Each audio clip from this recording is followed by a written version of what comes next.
Welcome to the Safe Word, the best words of advice in security and safety for today's world. Brought to you by Stella Digital, your go-to partner for cybersecurity. In this episode, we meet Chris, the CIO for her firm, who is faced with migrating her company to a remote work situation. Let's join Chris now. All right, how are we going to do this? My goodness, it's complicated. Looks. Hi, Chris. You seem a little frustrated. Hello, yes, I really am. Who are you? I'm here with the Safe Word, bringing you the best words of advice in security and safety for today's world. Fantastic. I think I could really use some of that guidance and advice. Well, I'll be glad to help. What seems to be the issue? Actually, there's multiple issues right now. So, as you know, with the pandemic, most people are already working from home. We are doing a company-wide migration to permanent employee remote work. And that's obviously a huge change in the way that we're doing business. I understand why we need to do it. The time frame in which I'm asked to do this seems absolutely impossible. So you're tasked with handling the migration to remote work. That's right. People all across the company are banging on my door, ringing my phone off the hook, getting about 10 texts per minute, I think, some days. And everybody just needs their employees to be fully set up and configured working from home. My team and I are maxed out already with our regular day-to-day workload, and we have been for some time. There just aren't enough hours in the day, enough laptops or enough staff to configure everything. It's really driving me nuts. Yeah, I understand. And that's not even touching on any of the risks of rushing into this new company configuration, how it might change your data flow, where data might be stored, who has access to it, not to mention your remote connectivity situation, how remote users authenticate, from which devices they can connect, which resources people can access once they're connected, and so on. I mean, it's a long list of things. And from the security perspective, these things and other topics should be considered also. You're so right. Of course. This is so overwhelming. I think I need a hand, Mr. Safeword. Okay, sure, no problem. Let's take a minute, step out of the scene, and we'll talk over the issues. Whew, thank you. That'd be great. Okay, no problem. So let's lay out the challenges. Number one, you've had a list of new demands placed on you, but you still have the same staff and budget you had before, which was already maxed out. And naturally, everybody that's contacting you says their needs are priority one. You got it. It feels like you've dealt with this type of situation before. And even though I'd like to meet every, request and need right now, it's really not possible for me to solve this for everyone right now. Yeah, I totally have been there and got the t-shirt, as they say. So it's very understandable. If you look at it from their perspective, just kind of put yourself in their shoes for a minute, they may not realize the amount of demand and workload that you're facing and the other requests that are coming to you. They're just focused on their own probably. And not to mention the risks involved with moving the company workforce outside the company and what that does to your security perimeter. So their focus is probably just their own area, their own problems and pressures. But I have an idea that I think will work for you. And then kind of rushing into things, rushing any job, especially as one as important as establishing external connections into your network, opens the door for things to fall through the cracks and corners to be cut maybe in the name of speed. So we can talk through some of the risks that you and your company may be facing or even increasing by rushing into something like this and some ways to address them. And then there's remote access into your network. So is it safe to assume you have a VPN solution in place? Absolutely. We've had VPN from day one because we do allow some of our employees before the pandemic to work from home. So we're actually pretty good on the VPN side. Okay, that means you're a step ahead. That's great. So some things to consider as these remote workers are extending your security perimeter, maybe limiting the remote workers' access to only the things that they absolutely need. It's the least that you can give them to limit the risk, limit the exposure. And then allowing access from only devices that you know and have approved or vetted ahead of time. Make sure that you know what's connecting in and they're up to a certain level.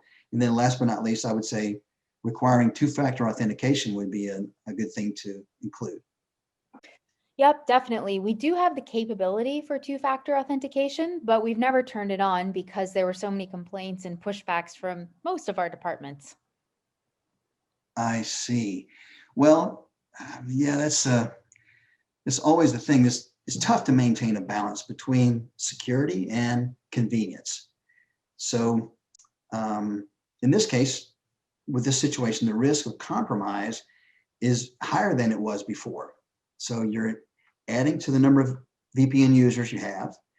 You're adding new people who've not used remote access before, so they may not be as familiar with how to do it in a safe way. You've got completely unknown situations and networks on the other end of the connection. People's home networks, who knows what's connected there? It's a whole ball of wax. And then last but not least, the whole expanding it in a rushed way. So at this point, with these additional risks, is the time you want to strengthen and solidify your security as the risks are increasing. You make really good points. I agree with everything you're saying. Well, just trying to help, ma'am. That's the benefit of the safe word. And we can take a minute, talk things over together, and find a good path forward. So given the large amount of risk being introduced by this explosive growth in remote work, the need for security protections like two-factor authentication is even greater. And especially when you consider how minimal the impact is on the end user. So I can help you make the case for turning two-factor authentication on, and also talk through some ways to help explain the ease of use that may help the adoption as well. That would be so amazing because my goodness, I agree with you. It really needs to be turned on. And if you can help me make that happen, amazing. Well, sometimes it's about having the right conversation with the right person and giving them the context. So as I mentioned earlier about people pushing their demands on you without maybe realizing all the other demands that you're facing, same thing is true here. They're maybe thinking about only the impact to the end user. Oh, I have to take an extra step before I have to connect to get my token. That's a pain in the neck. I don't want to do it and just throw up a wall. But if they understand the risks, then that small little extra step in terms of the trade-off you get for it and minimizing the risk may be something they could buy into. So let's jump back and make sure we cover the first point there, that, which is the high demand with everyone wanting results right now. So here's my suggestion. So one thing that oftentimes falls to IT and or security is business continuity planning. So done properly, this really is everyone's responsibility, not just IT, but that's a topic we can talk about some other time. In this case, you do have a business continuity plan in place, right? Yes, we test it every year as well.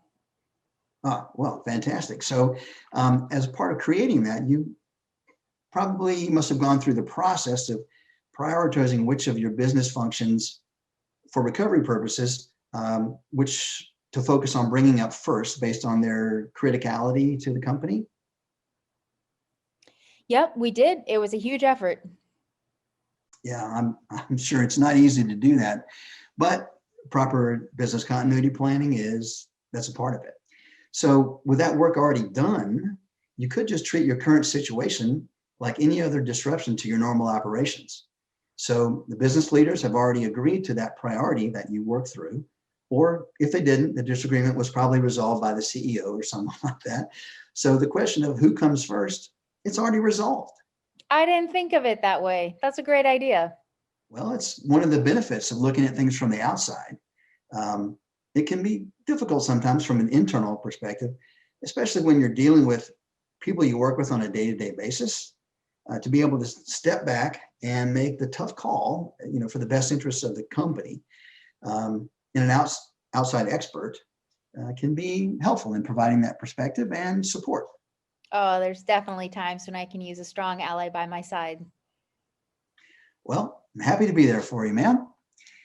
So by using that priority already established in your business continuity plan, you can schedule the deployment of remote workers accordingly.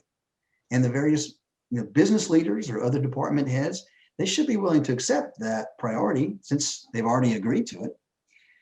And secondarily, by setting a schedule and planning out the deployments, that should spread out the demand and avoid having it happen all at once. So it eases the burden on your staff, as well as gives you time for your suppliers to deliver the extra hardware that you need to set people up remotely. So hardware limitation may be another thing that these various department heads might not have considered when they are all calling you up at the same time. And then another side benefit of that is it lessens some of the risks that comes with rushing into something or rushing through a deployment, which was your second point earlier. You're so right. It's interesting as you're talking, I'm seeing really exactly what you're saying. I was so focused on delivering on operational needs, I hadn't considered all those risks. It's too bad my company doesn't have a CISO to present the security and privacy perspective like you're doing to me now. I mean, I have so many hats already that I'm wearing, which I love it. I love what I do, and I'm eager to serve. It's just that it's a little hard to be the security person also, in addition. Yeah, that's very understandable. It's difficult. It's a lot to carry, a lot of load to carry. And on top of that, so much in today's world relies on technology. And as you know, that changes every day. You're right. It's hard to keep up sometimes, even just in the IT arena. Yeah, that's true. And it's exactly the same in the security and the privacy worlds. The bad guys, they're always coming up with new ways to do things. And we all have to do the best we can just to stay up to date, remain as aware as possible and minimize risk as much as possible. And if you were to have a specialized security executive, chief information security officer, whatever they're called for your company, would give you that expertise in that area at the executive level to guide decisions, to provide input at the right time. And it can be really helpful. Mr. Safeword, I'm noticing that your advice is not just limited to the nuts and bolts and tackling of cybersecurity. I'm seeing that you're really approaching things with a holistic perspective and taking into account the restraints and limitations and constraints that every company faces, and considering, the people, the process, and the outcome. And this feels a bit applicable to life too, right? Yeah, it's very true. Sometimes the role of the security executive or the CISO is more than just providing the voice of security. It's really partnering with other leaders in the company to find the best overall solution for the situation for the company.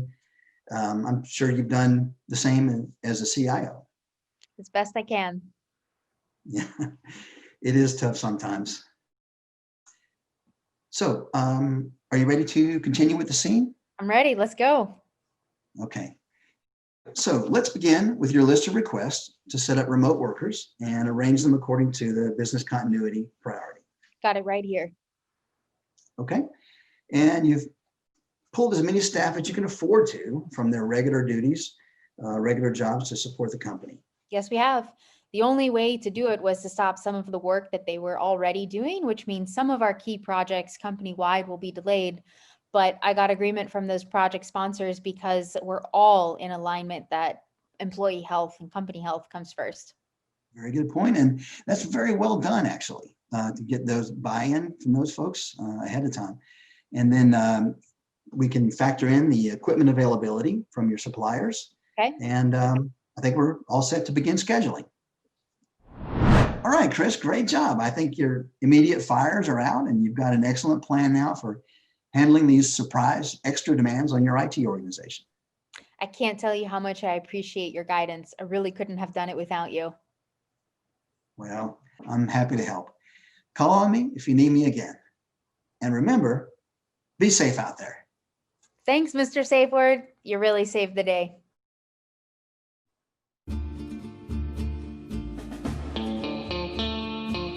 As Chris discovered, her company's migration to a remote work configuration was more involved and risky than she or her company realized. By using the safe word, she was able to plan for the migration while addressing demands from other leaders in the company and reducing some of the risks involved.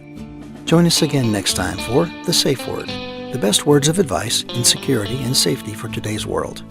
Brought to you by Stella Digital, your go-to partner for cybersecurity.